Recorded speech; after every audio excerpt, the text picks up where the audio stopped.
అట్లుంటది మనతోని.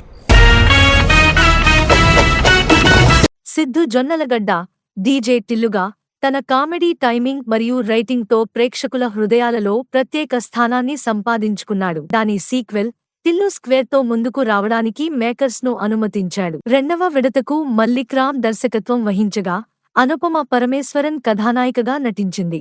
చాలా మంచి బజ్ మధ్య ఈ చిత్రం ఈరోజు ప్రేక్షకుల ముందుకు వచ్చింది మరియు ఇది హైప్కు అనుగుణంగా ఉందో లేదో చూద్దాం.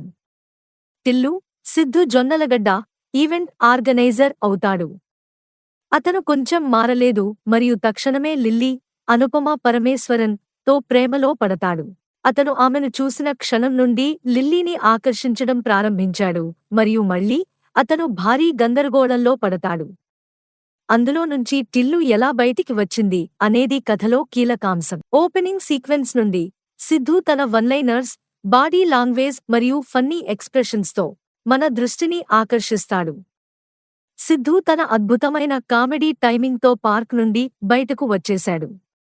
సిద్ధు స్వయంగా రచయిత కాబట్టి ప్రేక్షకులు తన నుండి ఏమి ఆశిస్తున్నారో అతనికి బాగా తెలుసు మరియు దానిని గ్యాలరీకి ప్లే చేస్తాడు.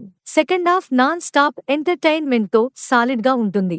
చమత్కారమైన వన్లైనర్స్ మరియు ట్రెండీ డైలాగ్స్ ద్వారా హాస్యం రేకెత్తిస్తుంది. అనుపమ పరమేశ్వరన్ తన బోల్డ్ పాత్రలో చాలా బాగుంది. మురళీధర్ గౌడ్ మరియు ప్రిన్స్ మరియు ఇతర సహాయక నటీనటులు తమ పాత్రలలో డీసెంట్గా నటించారు. మైనస్ పాయింట్లు: మొదటి భాగం ఎక్కడ ముగిసిందో అక్కడి నుంచే సీక్వెల్ ప్రారంభమవుతుంది. కానీ చక్కగా ప్రారంభించిన తర్వాత మొదటి గంటలో పనులు కాస్త నెమ్మదించాయి. లవ్ ట్రాక్ గ్యాగ్స్తో నిండిపోయింది. వాటిలో కొన్ని బాగా ల్యాండ్ అవుతుండగా మరికొన్ని అనుకున్న విధంగా పని చేయడం లేదు.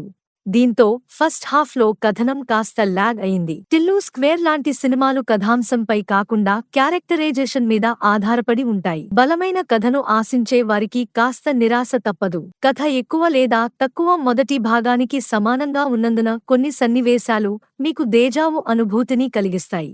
కొన్ని అంశాలను డీల్ చేసిన విధానం సిల్లీగా కనిపిస్తోంది. మురళీ శర్మ పాత్రకు తక్కువ స్క్రీన్ సమయం లభిస్తుంది మరియు చివరి ట్విస్ట్ బలవంతంగా కనిపిస్తుంది. టిల్లుగా సిద్ధు ఈ మ్యాడ్క్యాప్ ఎంటర్టైనర్కు హృదయం మరియు ఆత్మ, మరియు అతను తన వినోదభరితమైన కామెడీ టైమింగ్, స్క్రీన్ ప్రెజెన్స్ మరియు మేనరిజమ్స్తో మరోసారి మనల్ని గెలుచుకుంటాడు. కానీ సెకండాఫ్లో ఎక్కువ భాగం నాన్ స్టాప్ ఎంటర్టైన్మెంట్తో నిండి ఉంది. అది చాలా బాగా పనిచేస్తుంది. అవాంతరాలు ఉన్నాయి, కానీ వినోదం అంశం సినిమాను కొనసాగిస్తుంది. డీజే టిల్లు నచ్చిన వారికి ఈ సీక్వెల్ కూడా నచ్చుతుంది. దానికి వెళ్ళు. The ride wilder and funnier gets. Rating 3.255.